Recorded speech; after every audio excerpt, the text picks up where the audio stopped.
하겠습니다. 당신은 언약 백성입니다. 이렇게. 뒤에 분 축복하겠습니다. 하나님은 당신과 영원히 함께 하십니다. 축복합니다.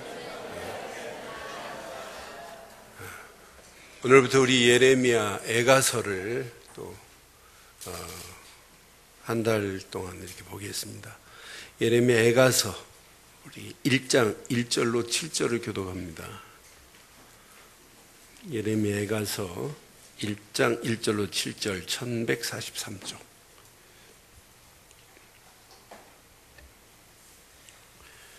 교독합니다. 슬프다 이성이여, 전에는 사람이 많더니 이제는 어찌 그리 적막하게 앉아있는고.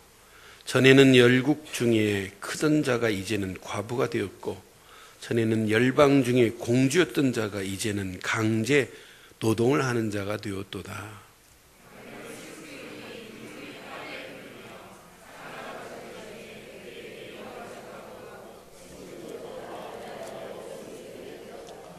유다는 환난과 많은 고난 가운데에 사로잡혀 갔도다. 그가 열국 가운데 거주하면서 쉴 곳을 얻지 못하며 그를 핍박하는 모든 자들이 궁지에서 그를 뒤따라 잡았도다.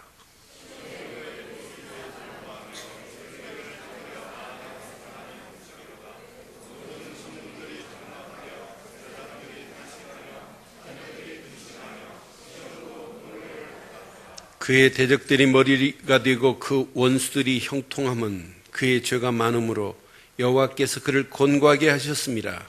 어린 자녀들이 대적에게 사로잡혔도다.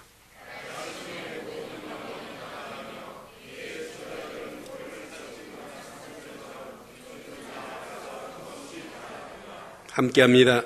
예루살렘이 환난과 유리하는 고통을 당하는 날에 옛날의 모든 즐거움을 기억하며 그의 백성이 대적의 손에 넘어졌으나 그를 돕는 자가 없었고 대적들은 그의 멸망을 비웃는도다. 아멘. 예레미야는 지금 그 시대를 보고 슬프다라는 표현을 했어요. 슬프다. 또 슬피 울며 이런 표현을 계속 지금 하고 있어요. 슬프다라는 말이 히브리 말로 뭐냐면 에카입니다. 에카. 에카라는 뜻을 확인해 보니까 우리 말로는 어찌하여 이 말이에요. 근데 어찌하여라고 하는 그냥 왜라고 하는 이런 질문이 아니에요. 어찌하면 좋을꼬, 영어로 보면 What shall I do 이런 뜻이에요. 그 시대를 보고 시대의 처참함을 보고 슬픔으로 끝나는 것이 아니라 탄식으로 애통함으로 끝나는 것이 아니고 이 일에 아예 노래를 지어 불렀어요. 그래서 예레미야 애가서는 그 시대의 비통함을 보고 그냥 슬퍼 탄식하는 정도가 아니고 그것이 나의 삶의 전부를 드리면서 슬픈 노래를 지어 불렀던 것이 예레미야 애가서의 메시지입니다. 여러분, 건강한 신앙생활, 건강한 성도가 맞다면 당연히 하나님과 기준, 하나님이 허락하신 내신 길과 방향이 안 맞은 현장을 보고 당연히 애통하는 마음, 탄식하는 마음을 갖는 게 정상입니다. 여러분, 정상적인 신앙생활, 건강한 신앙생활은 탄식이 있어야 돼요. 내가 이래서는 안 되는데. 그런 사람이 발전이 있어요. 여러분, 공부에 관심 있고 공부 잘하는 아이는 시험 문제 하나만 틀려봐요. 여러분, 애통, 비통, 탄식을 합니다. 그래서 왜 틀렸는지 확인해요. 다음에는 그 문제 안 틀리게 돼 있어요. 그러나 공부에 관심 없는 아이는 문제가 10문제 틀렸는데도 40문제 중에 10문제 틀렸는데도 관심이 없어요. 20문제 중에 반을 틀려도 감각이 없어요. 탄식이 없어요. 그래서 신앙생활은 탄식이 있어야 돼요. 여러분들이 이 시대를 보고 탄식하는 예레미야 같은 그런 심정이 저와 여러분들의 신앙의 새로운 틀이 되기를 주의 이름으로 축원합니다. 분명히 뭐가 있냐? 탄식이 있어요. 시대가 이렇게 적막함으로 감돌고 있는데도 감각이 없다. 그건 신앙생활 아니에요. 시편 12편 1절로 4절 보니까 여호와여 도우시옵소서. 다윗이 고백이에요. 경건한 자가 끊어졌다. 이 말은 경건한 자가 없습니다. 또 충실한 자들이 인생 중에 없어지고 있습니다. 하나님을 향하여 바로 하나님 앞에 중심을 다하여 하나님 앞에 정의를 행할 자가 없다고 하는 고백이에요. 2절 봐요. 뭐라고 고백하는지. 그들이 이웃에게 각기 뭘 말해요? 하나님의 정의가 없고 진실이 없고 언약이 없다 보니까 이웃에게 각기 거짓말을 말하고 있어요. 또 아첨하는 입술과 두 마음으로 말하는도다. 3절 시작. 여호와께서 모든 아첨하는 입술과 자랑하는 혀를 끊으시리니. 4절 보세요. 시작. 그들이 말하기를 우리 혀가, 끝까지 하나님께서 역사하는데도 우리 혀가 이길 거래요. 또 우리 입술은 우리 것이래요. 여러분 입술 여러분 거예요? 하나님이 여러분 입술에 조금 신경만 근육만 못 움직이게 하면 벌써 말이 안 돼요. 예?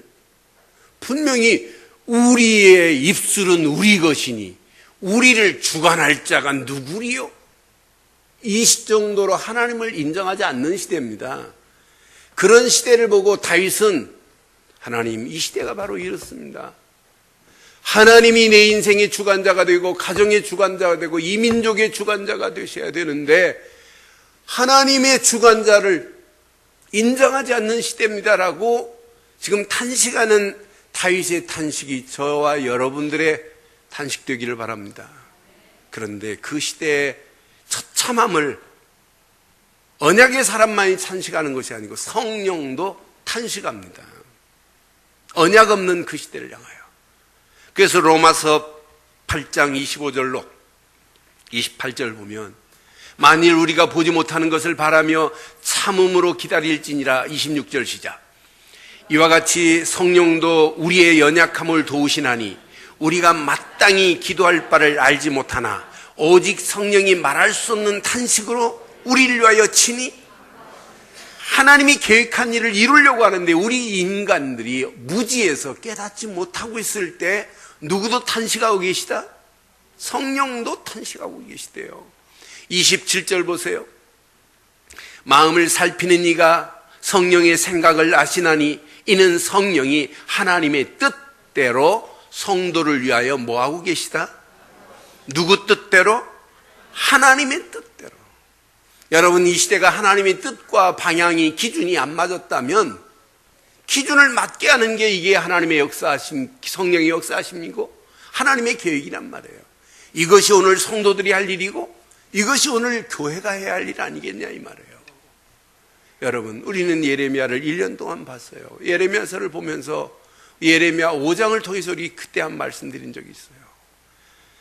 참 선지자가 복음을 말하는데도 참 선지자 예레미야를 감옥에 집어넣고 착고에 묶어서 때릴 정도입니다. 그런데 거짓 선지자가 말하는데 그 말을 더 많이 들어요, 많은 사람들이. 그래서 예레미야 5장 30절 31절에 분명히 이렇게 말씀하잖아요. 이 땅에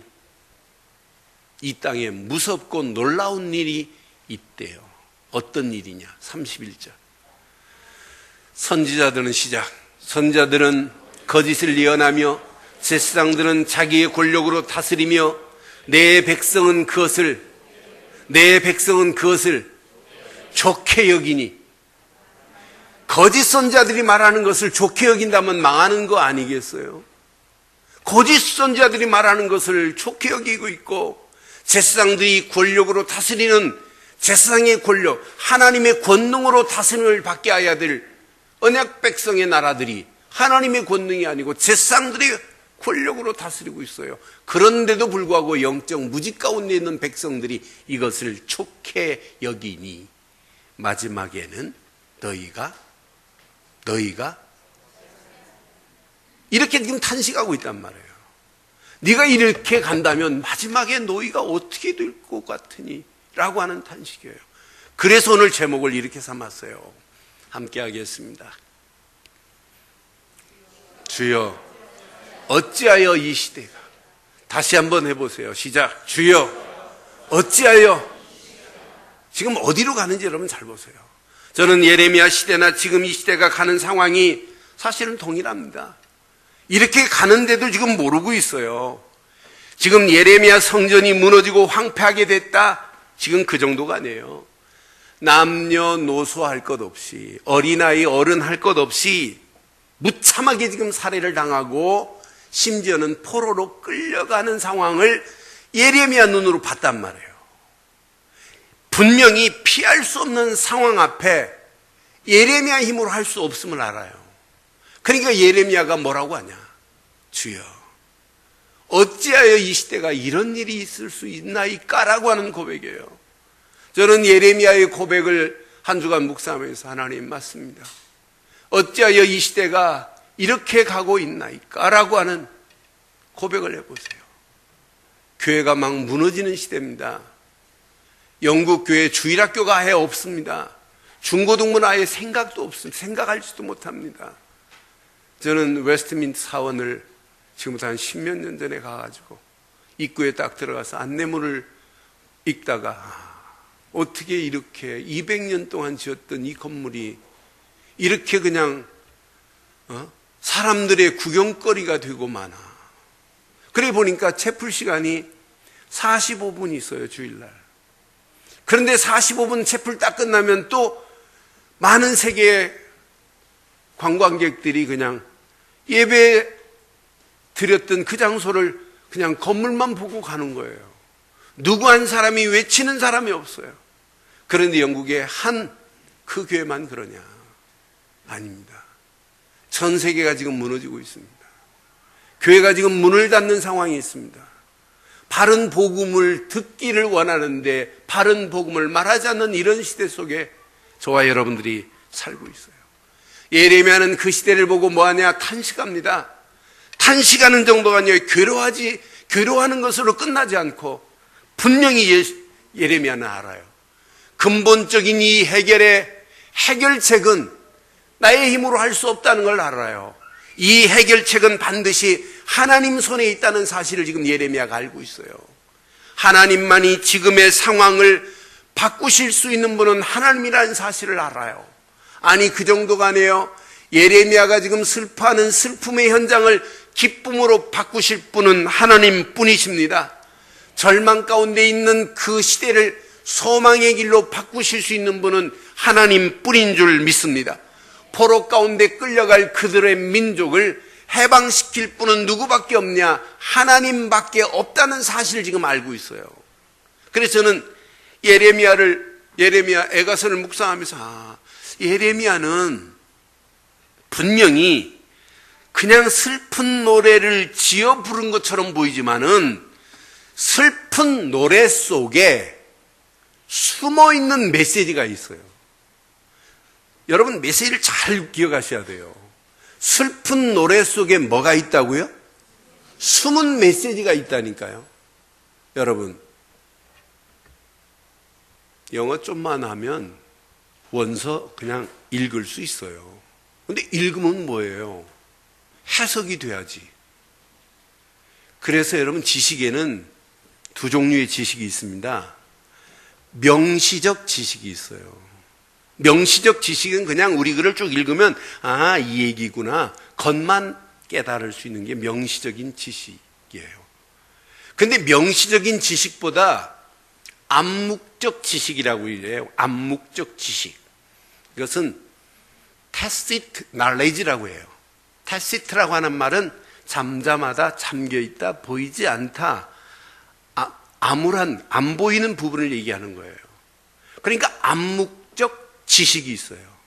그래서 숨은 메시지 말은 예레미야는 지금 현실에 눈에 보이는 황폐함만 본 것이 아니고 황폐하게 된 이유, 하나님이 황폐하게 만든 숨은 하나님의 계획을 알고 있는 사람이 누구냐? 예레미야예요.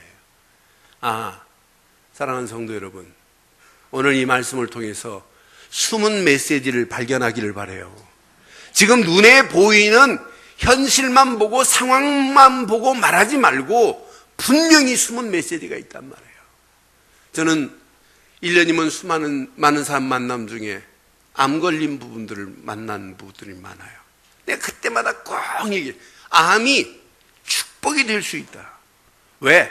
암을 통해서 진짜 하나님의 어마어마한 축복을 발견한다면 여러분, 육신적인 아픔 얼마든지 하나님이 완벽하게 치료할 수 있는 게 하나님의 능력 아니겠어요? 여러분의 상황이 어렵다, 힘들다, 그 어려움 때문에 하나님을 만났다면 어려움이 바뀌어지는 역사가 있게 될 줄 확신합니다. 이걸 보고 무슨 지식이요? 암묵적 지식. 암묵적 지식이라고 하는 거예요. tacit knowledge라고 하는 거예요. 성경은 이미 암묵적 지식으로 메시지를 주는 것들이 너무 많아요. 그런데 거의 눈으로 보이는 현실만 보고 말하는 명시적인 지식만 보고 성경을 보면 여러분 잘못 본 겁니다. 오늘 이 말씀 여러분 잘 기억해 보세요. 예루살렘이 지금 비극적으로 완전 결말을 맺는 것처럼 보이지요? 황폐함으로 끝나는 것처럼 보이지요? 분명히 언약 백성이 적막하게 되고 과부처럼 바뀌고 공주가 강제 노동으로 끌려가는 것처럼 보이지요? 아닙니다. 원수의 손에서 붙잡혀서 어린 자녀들까지도 망하는 길로 끌려가는 것처럼 보이지요? 아닙니다. 하나님은 얼마든지 할 수 있어요. 그래서 예레미야가 5절에 이렇게 말씀해요. 그 상황을 아주 적나라하게 지금 표현하잖아요. 5절. 그의 대적들이 머리가 되고 그의 원수들이 형통함은, 그 바벨론이 지금 오히려 유다 언약 백성의 유다 민족들을 완전히 머리가 돼가지고 지배하고 있단 말이에요. 원수들은 그 바벨론은 형통하게 돼요. 그런데 그 죄가 많음으로 여호와께서 그를 어떻게 하실 것이라?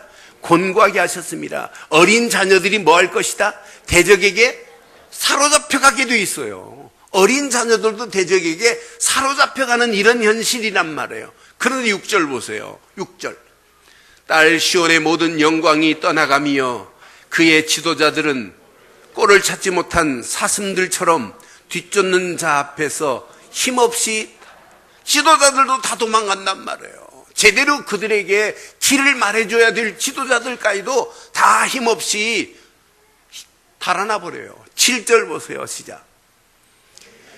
예루살렘이 환난과 유리하는 고통을 당하는 날에 옛날의 모든 즐거움을 기억하며 그의 백성이 대적의 손에 넘겨졌으나 그를 돕는 자가 없었고 대적들은 그의 멸망을 뭐하고 있어요? 비웃고 있어요. 그래 니네들이 하나님 잘 섬긴더니 그게 이게 무슨 꼴이냐, 이렇게 비웃는 모양으로 바뀌어진 현실이란 말이에요.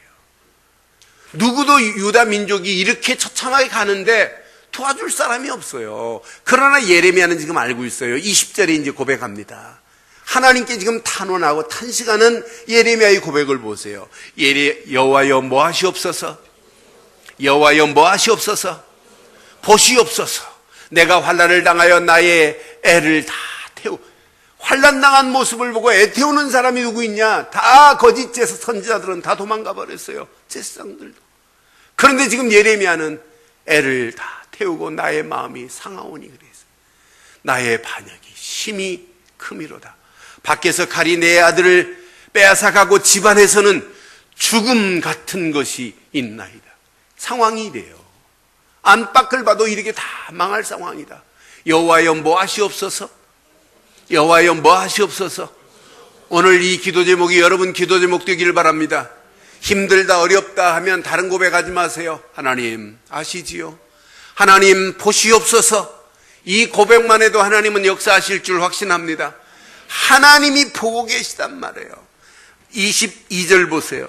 22절에 보니까 분명히 지금 함께 하겠습니다. 그들의 모든 악을 주 앞에 가지고 오게 하시고 나의 모든 죄악들로 말미암아 내게 행하신 것 같이 그에게 행하시옵소서. 나의 탄식이 많고 나의 마음이, 이런 탄식과 이런 병든 것은 하나님이 완벽하게 위로하시고 치유하실 줄 믿어요. 하나님 나라를 위하여, 하나님 언약 없는 민족을 향하여 탄식하고 민족을 향하여 애통하는 마음을 갖다가 여러분 병들었다? 이것만큼 건강한 병이 어디 있어요? 목사님 말도 안 되는 소리 하지 마세요. 병이 무슨 건강한 병이 있습니까? 이건 하나님이 100배로 축복하시고 치유하실 줄 믿어요. 그러니까 하나님을 위해서 우리가 탄식하고 하나님 나라가 이렇게 비참하게 무너지는 현실을 보고 여러분 애통하는 자는 신앙생활의 가장 건강한 신앙생활이 될 줄 확신합니다. 하나님, 우리 민족이 언약 없어서 이렇게 가고 있습니다. 언약 없는 우리 민족이 죄악으로 가득하고 있습니다. 언약 없는 우리 민족이 예배를 상실했습니다. 하나님, 언약 잃어버린 우리가 예배를 상실하다 보니까 말씀이 없습니다. 말씀이 없다 보니까 우리 인생에 비전도 없고 미션도 없습니다. 하나님께 축복받을 거리가 하나도 없습니다. 하나님은 우리 민족을 깨닫게 하기 위하여 바벨론에 70년 동안 포로로 집어넣은 것을 하나님 감사합니다, 이 말이에요. 포로로 집어넣어서 하나님은 다시 깨닫게 하시고 하나님이 완벽하게 회복하실 줄 믿어요. 그러나 언약 없다 보니까 예배도 무시하고 말씀도 없고 기도도 없고 그러다 보니까 거짓 선지자가 말하는 것이 진짜인 줄 알고 가고 있는 저 현실의 비참한 모습을 여러분 가슴에 한번 새기시고, 오늘 여러분들이 영적 축복받으신 분 맞습니까? 정말 영적으로 축복받은 하나님 자녀 맞습니까? 언약 백성 맞습니까? 진짜 복음을 위하여 한 시대 전도자의 삶을 살겠다고 결단하신 분 맞습니까? 그렇다면 지금부터 딱 3가지 탄식만 회복해 보세요. 탄식도 회복해야 돼요. 탄식이 없다, 하나님의 축복과 거리가 멀어요. 신앙생활은 탄식이 있어야 돼요. 그것도 하나님의 영광을 위한 탄식이. 여러분, 나 개인을 위해서 슬퍼하고 뭐가 조금 손해 갔다고 탄식하는 이런 수준 없는 탄식 말고 영적인 탄식. 그래서 영적 축복을 위한 나의 탄식. 첫 번째, 여러분, 복음 속에 늘 살기를 소원하지요? 근데 복음 밖에 살 때가 더 많지요? 내가 복음에 집중하고 싶은데 잘 안 되지요? 안 되지요? 그래서 탄식하는 거예요. 바울도 하나님을 향하여 이렇게 집중하고 싶은데 안 될 때가 많아요. 그래서 바울은 로마서 7장 24절 25절에 이렇게 바울은 오라, 나는 곤고한 사람이로다. 이 사망의 몸에서 누가 나를 건져내랴. 25절 시작. 우리 주 예수 그리스도로 말미암아 하나님께 감사리로다. 그런즉 내 자신이 마음으로는 하나님의 법을, 육신으로는 죄의 법을 섬겨노라. 마음으로는 진짜 하나님을 향하여 이렇게 가려고 해요. 그런데 육신은 죄의 법을 따르고 있구나. 바울도 늘 어디를 향하여 탄식하냐? 자기 자신이 하나님을 향하여 가야 되는데, 언약을 향하여 가야 되는데, 오직 복음 되신 이분을 향하여 집중하는데 집중 못함으로 육신의 무너지는 모습을 보고 탄식했어요. 사랑하는 성도 여러분, 복음에 집중 못하는 부분 저도 있고 여러분도 있어요. 이런 부분을 놓고 오늘만 이렇게 하고 내일부터 한번 해보지 이렇게 하지 말고 한번 탄식하는 신앙 되기를 주의 이름으로 축원합니다. 조금만 탄식해 보세요. 금방 하나님은 회복시키실 겁니다. 우리가 복음보다 종교라고 하는 것에 더 묶여 있을 때가 얼마나 많아요. 여러분, 믿음보다 율법에 붙잡혀 있을 때가 얼마나 많아요. 그런데 여기서 벗어나기만 하면, 종교에서 벗어나기만 하면 어마어마한 축복이 기다리고 있어요. 그래서 지난주 제가 새벽기도 때 이런 얘기를 했어요.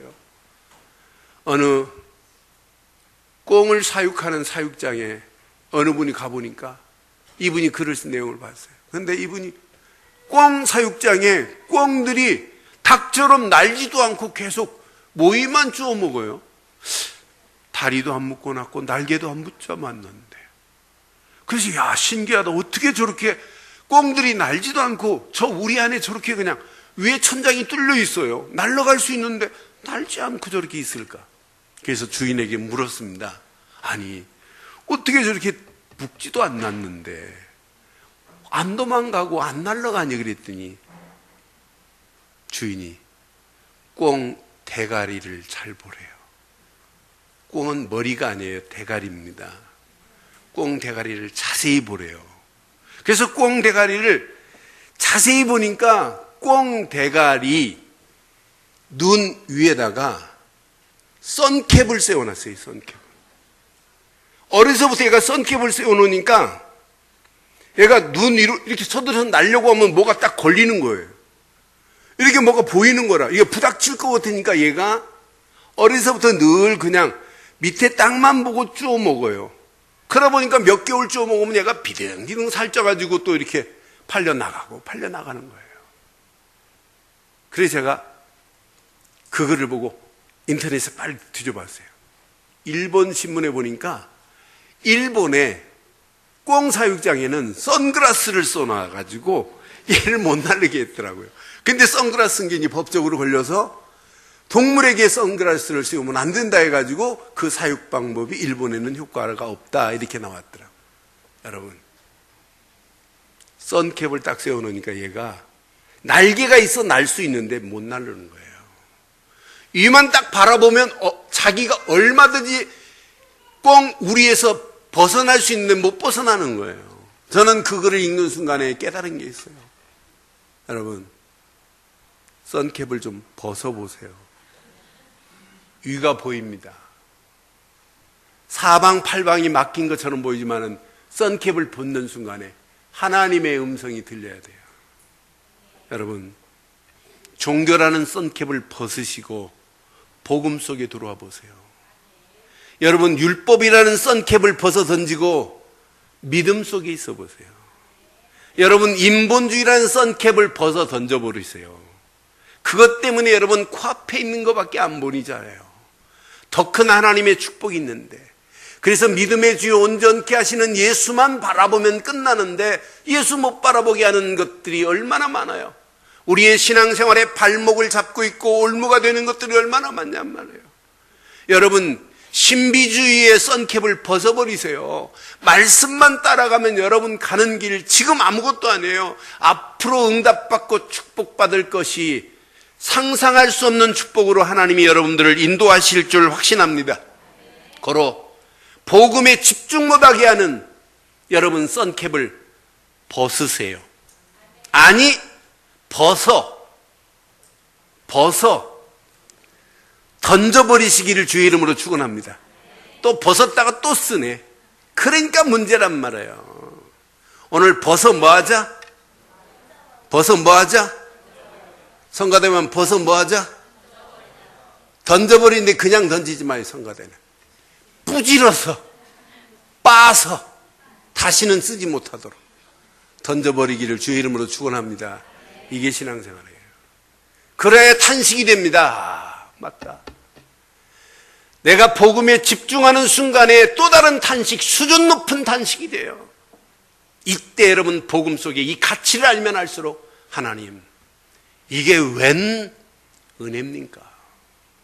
하나님의 은혜를 이렇게 복음만 말하는 교회 신앙생활에 있다는 것은 축복 중에 축복입니다. 그럼 교회를 위하여 여러분 탄식하는 성도가 진짜 멋있는 성도예요. 여러분, 교회를 세우는 것은 하나님이 허락 없이는 세울 수 없어요. 이건 사람이 세운 교회가 아니에요. 하나님이. 그런데 교회는 여러분들이 할 일은 있어요. 우리가 할 일은 하나님이 세우신 교회, 예배 공동체로 하나 만드는 일에 여러분 탄식하는 성도 되기를 바랍니다. 내가 이래서는 안 되겠구나라고 하는 탄식이 있어야 돼요. 여러분들에게 내가 늘 강조하죠.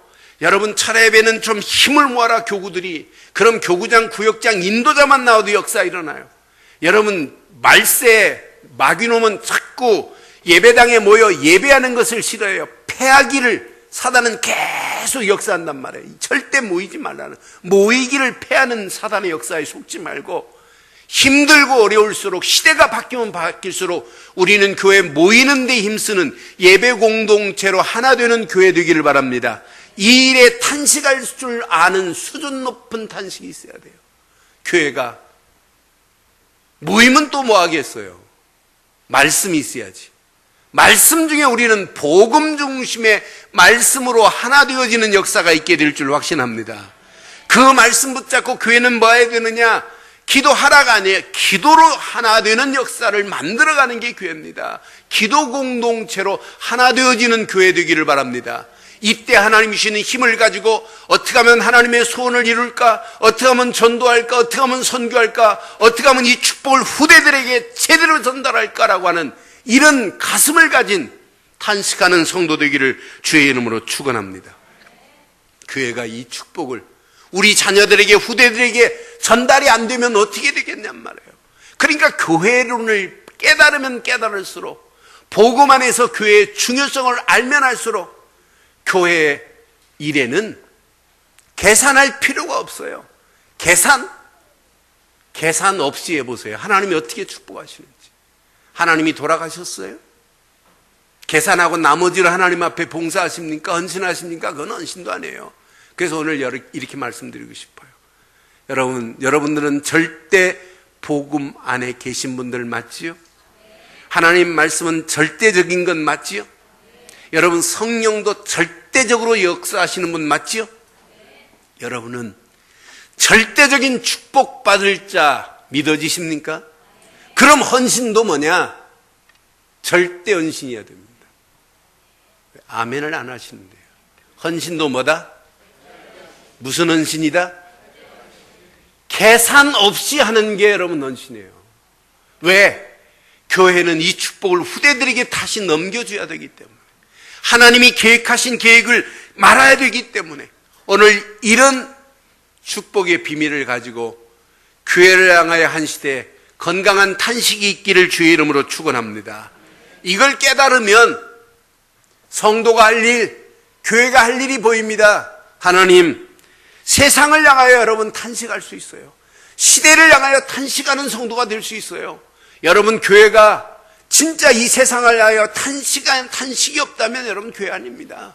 진짜 여러분 성도가 이 시대가 저렇게 무너져 가는데 종교로 무너지고 신비주의로 무너지고 정말 잘못된 우상문화가 온 땅을 지배하고 귀신문화가 판을 치고 뉴에이지가 판을 치고 포스트 모더니즘이 판을 치는 이런 현대사회, 지금 복음만을 희미하고 복음만을 안 믿는 이런 시대에 여러분 앞으로 5년, 10년, 20년 후에 예수님이 언제 오실지 모르지만 그날에 어떻게 되겠냐. 이런 속에 개인이 살고 있어요. 이런 속에 가정들이 살아가고 있어요. 이런 속에 여러분 우리 청소년들이 살아가고 있어요. 이런 속에 우리 어린 생명들이 살아가고 있단 말이에요. 그러면은 교회에 할 일이 뭐냐? 이 시대를 살리는 일에 올인해야 될 줄 믿습니다. 믿는다고 하는 사람들이 믿는 믿음의 사람의 역할을 감당 못하면 어떻게 되겠습니까? 여러분 교회가 복음을 말한다고 하면서 복음의 역할을 감당 못하면 어떻게 되겠냔 말이에요. 그래서 저는 우리 중직자들 한 분 한 분이 너무 중요해요. 여러분 성도 한 분 한 분이 중요해요. 여러분들은 믿음의 사람, 언약의 사람 맞지요? 그렇다면 지금부터 여러분들이 가장 중요한 언약의 사람이 맞다면 말씀 붙잡고 기도해 보세요. 여러분에게 기본적인 축복의 역사가 일어나게 돼 있습니다. 기도하라니까 여러분 막 기도 힘들다 어렵다 틀린 생각입니다. 기도만큼 행복한 시간이 어디 있습니까? 기도 시간만큼 하나님의 은혜를 주시고 힘을 주실 시간이 어디 있습니까? 기도하는 시간만큼 하나님이 우리에게 응답하실 것이 어디 있겠어요? 기도하는 사람이 신앙생활의 윤활유가 발라지는 거예요. 기도하는 사람이 하는 산업, 하는 손길에 하나님이 전문성을 허락하시게 되어 있어요. 이런 자에게 하나님은 유일성의 응답을 허락해 주실 줄 확신합니다. 이런 사람이 하는 일에 시대에 살릴 탑의 자리에 올라가는 거예요. 그게 신앙생활입니다. 여러분 예수 믿는다고 하면서 불신자들과 수준 없이 불신자들보다 수준이 없다, 실력이 없다, 이건 틀린 겁니다.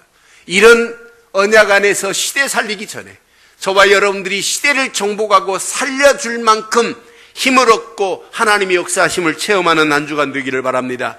이때 교회가 보일 겁니다. 시대 살릴 중직자들이 보일 겁니다. 이래서 교회는 너 나가 아니라 하나의 힘을 얻고 가는 것이구나. 오늘 이 언약을 여러분 가슴에 한번 잘 새겨보세요. 오늘 이 언약 중심으로 저는 결론을 이렇게 내리겠습니다. 여러분 가정이, 개인이, 세상이 무너져 가는데 누군가는 답을 줘야 돼요. 그런데 누군가는이 누가 되시기를 원합니까? 이사야는 고백합니다.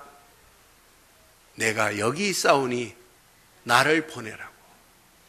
이사야의 고백이나 오늘 예레미야의 고백과 결단은 어마어마한 거예요. 저는 오늘 예레미야의 가서를 보면서 하나님 맞습니다. 정말 그 현장을 보고 탄식하고 그 탄식하되 하나님 앞에 간구하며 여호와여 보시옵소서라고 기도할 수 있는 힘이 내게 있느냐라고 하는 질문을 던져봤어요. 이 힘만 있다면 우리는 당당히 예레미야 같은 축복이 여러분에게 임하게 될 줄 확신합니다. 고로 결론, 복음에 집중하여 힘을 얻기를 주의 이름으로 축원합니다. 복음에 집중하는 것이 다예요. 저는 이 안에 모든 축복이 다 있다. 복음에 집중할 때 하나님은 은혜를 주시고 힘을 주십니다. 저는 복음 대신 예수 그리스도를 말할 때마다 제게 보이지 않는 어마어마한 힘이 생겨요. 맞다 그렇다. 은혜 정도가 아니에요. 영적인 어마어마한 축복의 문들이 열려지게 되어 있어요. 그래서 우리는 복음 대신 예수님께만 집중하는 한 주간 되기를 주의 이름으로 축원합니다. 어느 정도 복음의 능력이 체험될 정도로, 어느 정도 복음의 능력을 체험하고 자신과 세상과 현장을 정복하고 남음이 있을 정도로 복음 되시는 예수 그리스도께만 집중하는 한 주간 되기를 바랍니다. 그래서 여러분 생각 속에서도 오직 예수가, 마음 속에서도 그리스도가, 여러분 영혼 속에 예수 그리스도가 각인되기만 한다면 여러분 가는 모든 발걸음마다 하나님의 역사하심을 맛보게 될 줄 확신합니다. 두 번째, 복음에 집중하는 여러분들이 조금만 집중해 보세요. 기도에 집중해 보세요. 여러분 기도는 여러분 손해가 없습니다. 기도는 내 문제를 하나님께 간구하는 게 사실은 아니에요.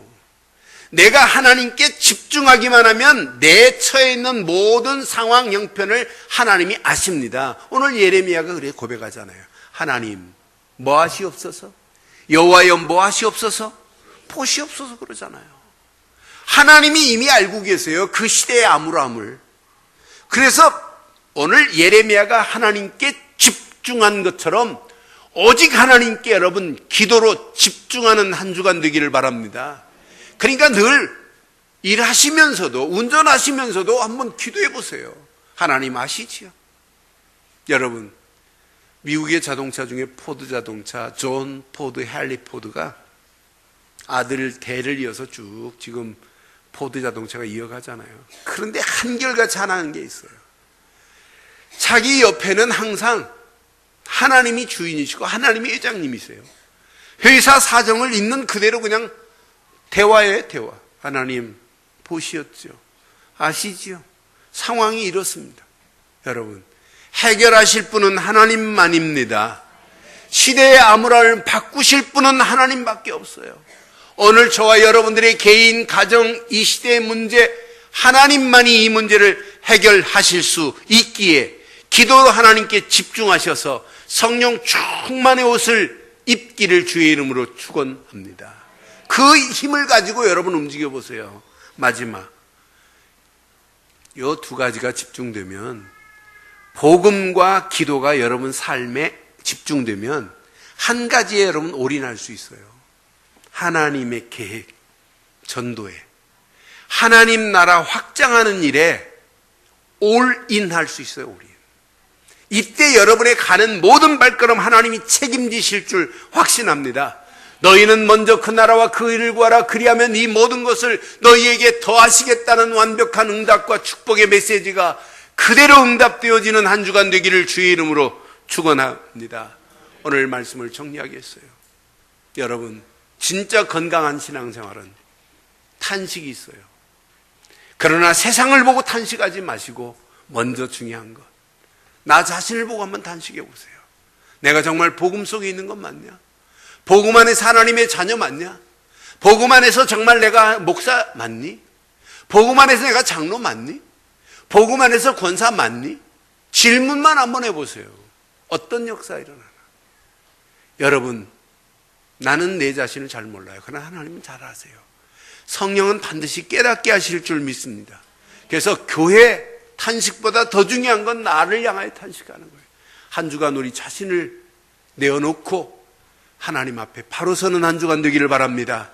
그 안에서 복음의 힘을 얻고 복음의 능력 안에서, 은혜 안에서 하나님의 역사하심을 따라갈 때, 아, 교회가 이렇구나. 이래서 교회가 중요하구나.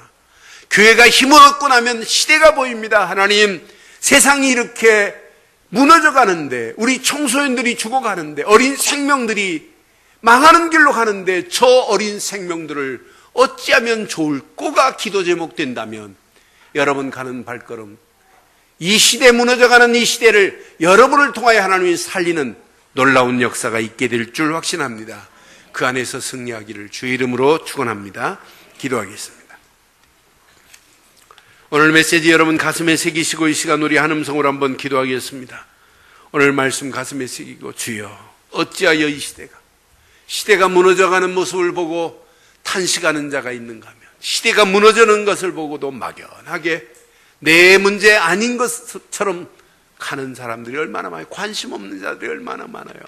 예레미야는 그 시대를 보고 지금 탄식합니다. 하나님 어찌하면 좋습니까라고. 여호와여 보시옵소서라는 이 간절함의 탄식이 오늘 나의 탄식이 되게 해달라고 한음성으로 한번 기도하겠습니다. 살아계신 하나님, 전능하신 하나님 은혜 감사합니다. 예레미야의 가서를 통하여 주여 어찌하여 이 시대가 라고 하는 제목으로 예레미야의 가서를 떼게 하심을 감사합니다. 전능하신 하나님, 예레미야 같은 심정을 하나님 허락해 주시옵소서.